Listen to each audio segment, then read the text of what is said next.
Welcome back, everyone. Today we have another hotfix. Actually, kind of hit yesterday. I'm recording this today. You'll hear it tomorrow, but a hotfix hit today. And this is the first of many hotfixes.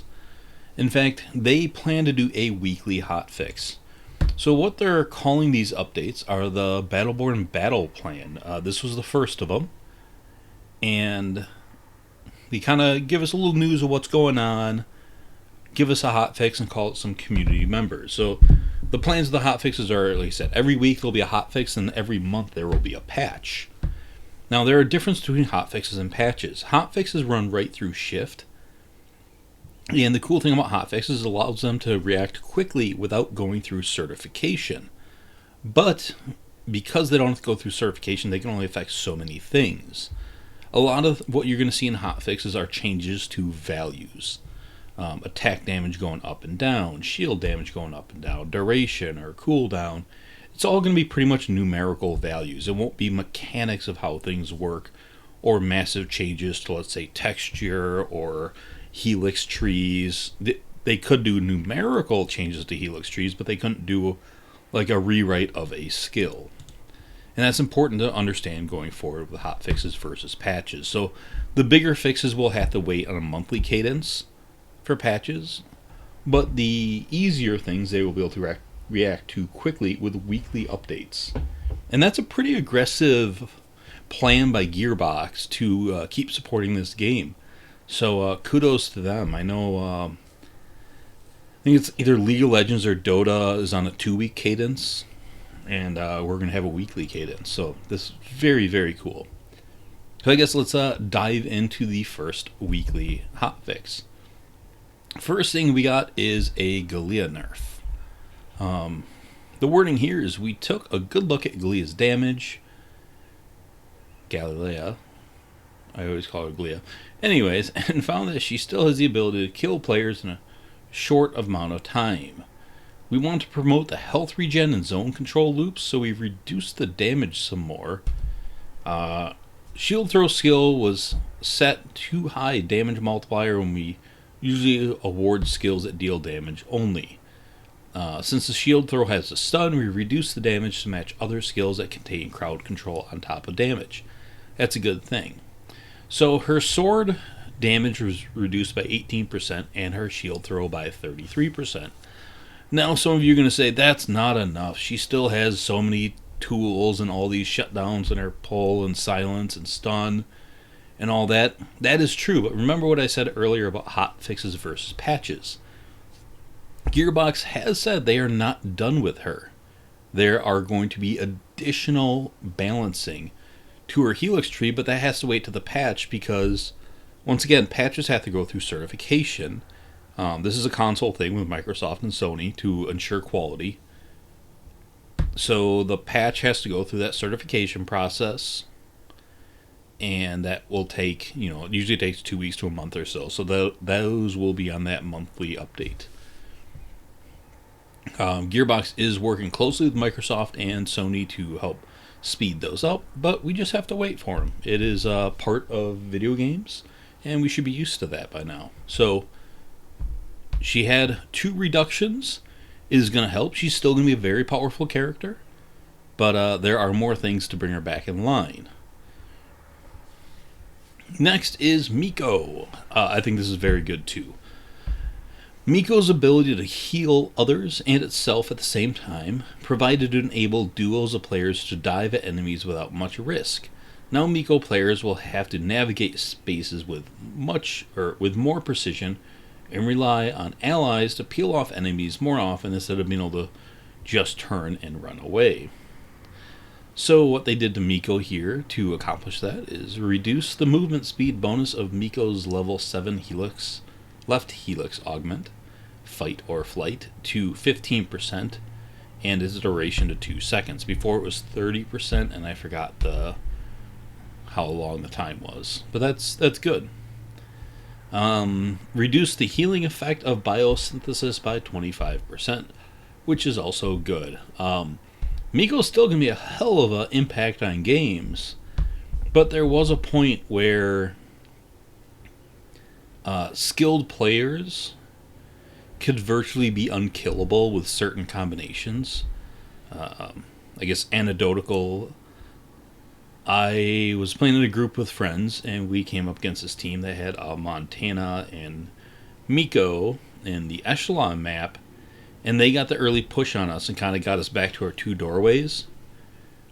And the Miko and Montana, the Montana did a great job body blocking, so we couldn't get to Miko. And with those two doorways, it's kind of hard to get through and get around, and Montana just kept it locked down, and we could not get through, and we could not kill Montana. We had stuns and crowd control, but that Montana must have had crowd control in every piece of gear, at least as a secondary, because when we hit him with a stun, he was back up in a split second. It was ridiculous. I don't know if we killed him all game, and it just... It's a bad play experience,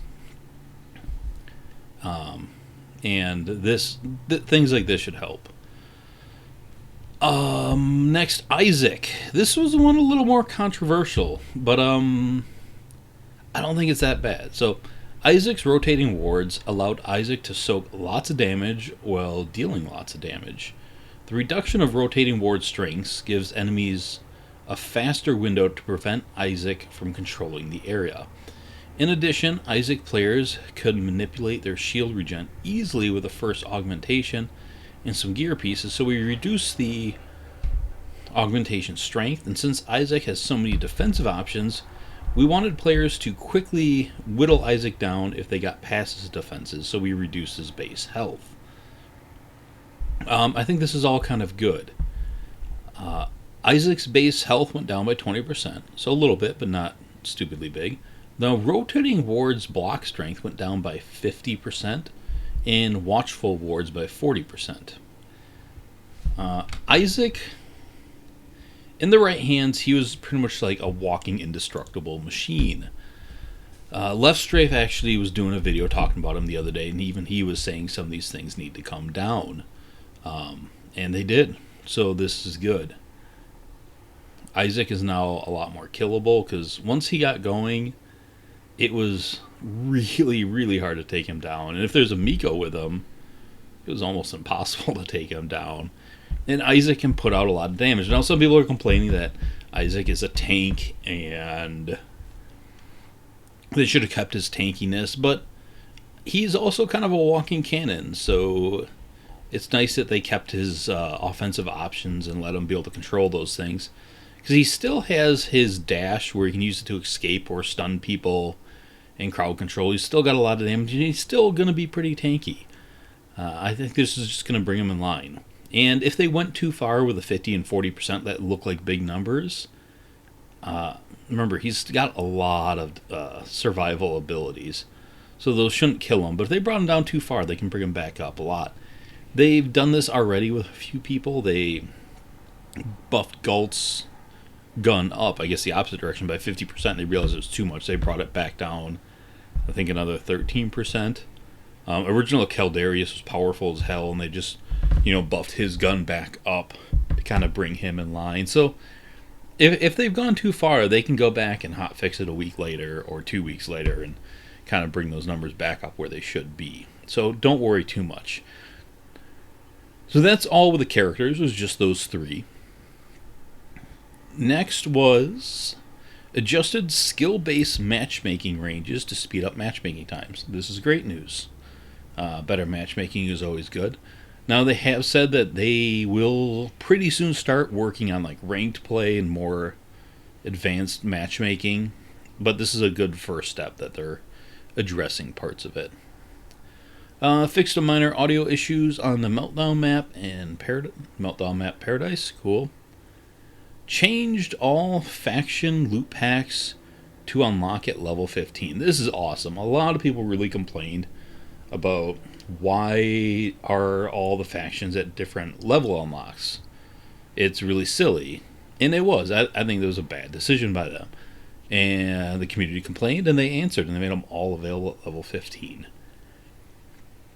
Because if you like Eldred, great, you were unlocked there early, but I forgot which ones were the last ones. But yeah, you shouldn't have to wait till you're level 30 to unlock your favorite faction. If others are available that early. Next, reduced silver and gold medal requirements for each player in the story mission, The Archive, by 20%. This is awesome. I was hoping they did this also for the Renegade, but the Archive, I think, was the biggest issue there. So that's very cool. Now, this does not mean you will be getting more higher score in those, but the requirement for the score to get silver or gold is lower. So keep that in mind.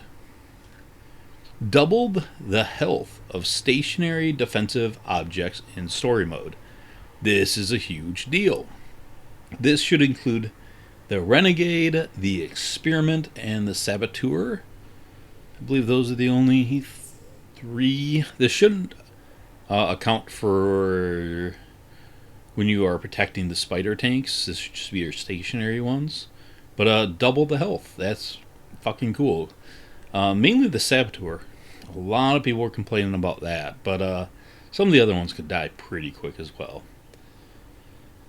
And then made performance improvements on multiplayer maps, Echelon and Cold Snap, which people had a lot of issues with those, so that's even better. This is all really good, I think. There are some people that are unhappy with the nerfs, as there always will be, but nerfs are important in a game like this. Now, part of that too is there is a crowd of people saying, hey, I'm not a PvP player, you're kind of screwing, why am I getting screwed over because of PvP? I don't believe that's really a thing, because in PvE, maybe a little bit if you're solo, but this is an online only game. If you're only planning on playing solo, I don't know if this is really the game for you.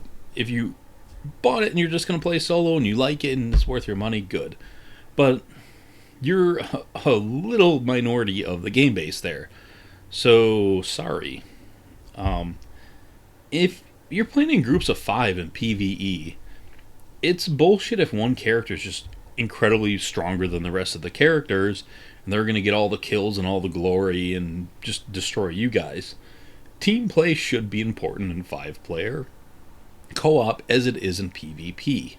So having the characters balanced so they're equal is good.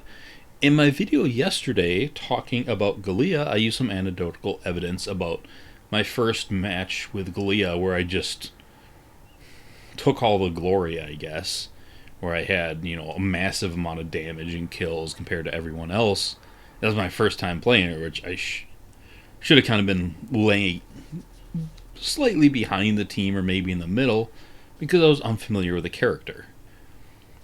That's not good for balance. Now again, if you're a solo player, you don't give a fuck about that, great. But even if you're a solo player, maybe this is going to encourage you to play all the characters and not just a couple of broken ones. Maybe. And again, you're a small percentage of the audience. This is a game built for parties of players, 5 to 10 players. You can play it solo, they included that, but again, if you're only playing this solo, it doesn't have a ton of content for you to do that, and wasn't really built for that. So that is all of it for the first week. Oh, I forgot. And at the bottom, there is a community spotlight, and the community badass of the week was none other than Fistmaster. Fistmaster is a great guy. I highly enjoy his streams when I can watch them, but because the bald bastard is from England, he's usually streaming while I am at work or sleeping, and I don't get to see his streams that often. But he does come by Hug streams when I'm in there, and I still get to say hi and chat with him, because Fist is just a really good dude. So I will have a link to his Twitch channel in the description below. You guys should definitely follow Fist, because once again, great guy, great streamer, hard-working guy, really appreciate him. And also does a lot of good charity streams, because once again, I mentioned he is a good person, so go support Fistmaster now. Not asking, telling. That is a demand. That's it. So we're going to have these every week, and that is really cool. It's a ton of support. And also to all those people like Gearbox, why are you not supporting your game? It's going to die, blah, blah, blah. It's been out for a fucking week, people. We've had a full patch day 1. We had like a day 3 hotfix to open the prologue. And now we have this, and these are going to continue on a weekly basis. So seriously, fuck off and grow some goddamn patience. Things take a little bit of time.